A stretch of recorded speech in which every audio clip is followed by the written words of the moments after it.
Hi everyone, welcome or welcome back. This is the Money, Wine and Cheese Club and my name is Sara, and as usual I'm here to talk about all things money and personal finance. We've been talking about budgeting, creating our own budget. We talked about creating a zero-based or zero-balance budget, and today I want to talk about my favorite method of paying off debts, and that is the Snowball method. So let's get into it. That can be one of the most heavy things you have to carry with you throughout your life. I'm not even talking about, a mortgage that you have to pay rent anyway. I get it. You're paying for something that is going to be yours one day, for something that if you want to sell down the line, you will make a profit on, hopefully. I'm talking about everyday things. We get loans for what we call consumer debt, for everyday stuff. We need a new dishwasher, we need a new car, we want a new sofa, and we put everything on credit cards and get personal and consumer loans for that. Now let's talk about paying all of that off and start saving to buy those things, because it's not a matter of life or death, it's a want, and we can wait. Delayed gratification, if you will. So without further ado, let's get on with it. So what is the Snowball method? The Snowball method is when you have multiple debts, multiple loans, like car loan, credit card, consumer loan, student loans, and you start paying the smallest one until you are all done, while you are still paying minimums on all of the others, and then once the first one is paid, you go on to the second one, and so on.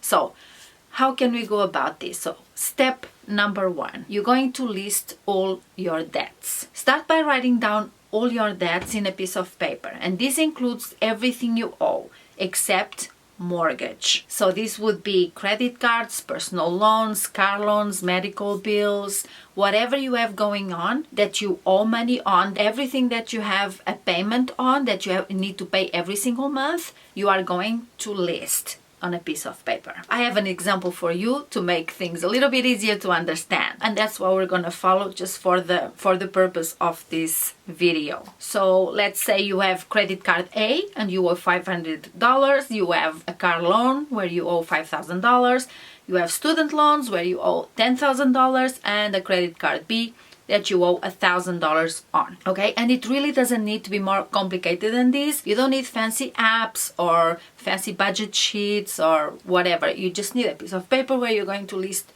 all of those debts that you have. Okay, for step number 2, arrange debts from smallest to largest. Don't worry about the interest rates right now. We're just focusing on the amounts that we owe on each one. So if we go back to the example we were following, we'll have credit card A at $500, credit card B $1,000, a car loan $5,000, and student loans $10,000. So just list them smallest to largest. Step number 3, pay the minimum on all debts except the smallest one. From now on, you are going to continue making all minimum payments on your student loan, on your car loan, on credit card B and credit card A. You are going to pay the minimum plus any extra money you can find, and that will be step number 4. Pay minimum on all debts except the smallest one. So for now, we've already arrange them in order, and we're going to pay minimums on all of them. We're going to pay minimums on student loans, on the car loan, credit card B, and credit card A. And that's where step number 4 comes in, because with the smallest debt, we are going to throw any extra money, any money we can find into that debt. For example, let's say you normally pay $25 a month on credit card A.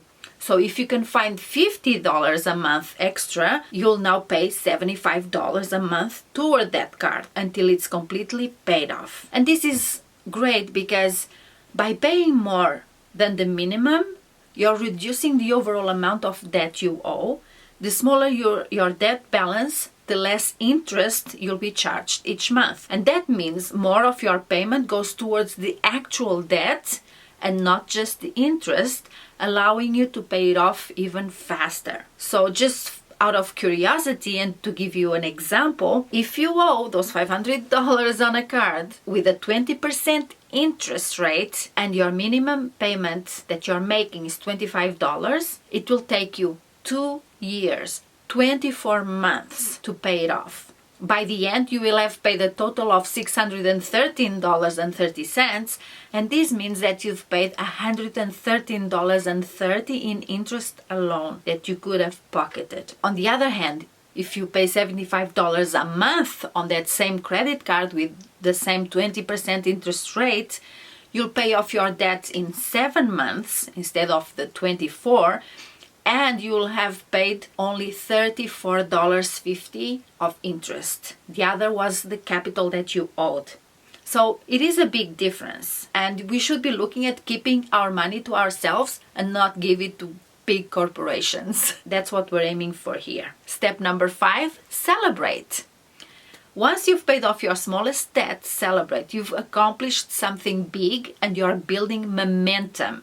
This feeling of success will keep you motivated to tackle the next one, and so on. And that's why it's called the snowball method. Step number 6, move on to the next debt. Now that the smallest one is paid off, so you no longer have that $500 on that credit card, you're going to start with the next smallest debt, which is the credit card you owed $1,000 on. Okay, so 7 months. It will be a little less because you've been making minimum payments anyway, all those 7 months that you paid the other one off. Just as a title of example, again, you were paying $75 a month toward credit card A. Now that it's gone, and you were probably paying $100 on the credit card B, so now you are going to add those $75 you were paying on the first credit card to the second one, and instead of $100 you're going to pay $175 a month on that debt until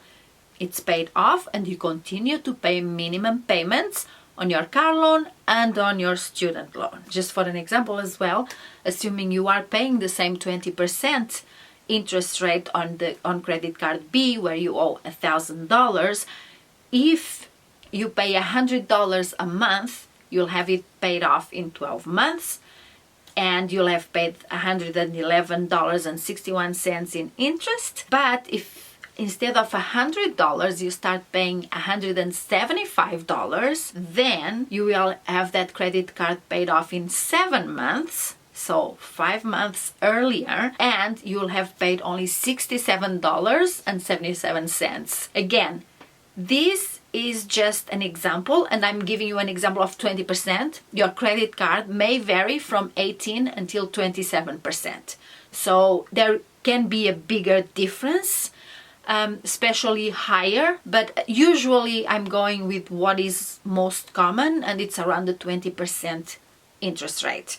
Now, if you have a credit card that you owe $5,000, and if you are paying, $100 a month, it will take you 108 months, 9 years to pay off that credit card, okay?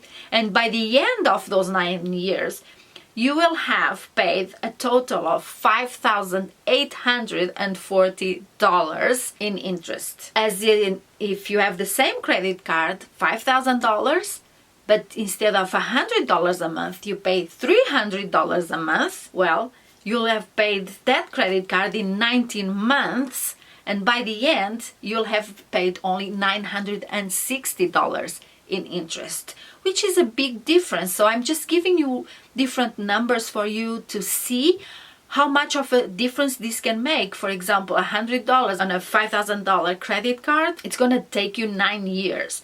And by the end, you'll have paid $10,840 in total, $5,840 being in interest. So really, really be careful about this consumer debt, because it's considered a want, and if people resort to consumer debt to pay for their lifestyle, it's going to cost really, really high. My take on credit cards is, unless you can pay the full amount at the end of the month with no debit transition from one month to the next, I would really, really, really encourage you to live without the credit cards. Now, keep a credit card around if that gives you peace of mind, but just be aware that it can be a hole very, very hard to dig yourself out of. So for step number 7, our last step is to repeat, rinse, repeat, rinse and repeat until all of the debts are paid off. Keep repeating this process. Pay off one debt, then roll the money into the next one, because you see, the next debt coming up would be a car loan. So by then you would have $175 extra every month to throw at the car. So if you were paying, let's say, $200 on that car, by now you would have $375 to throw at the car, and that would help you pay it off faster. And that's the idea. So the reason this is so effective, the snowball method, it's because it gives you, that rush. It's small wins. You are going to pay off the first debts first. And because they are the smallest ones, they will be paid much faster than if you focus on the one that has the highest interest rate.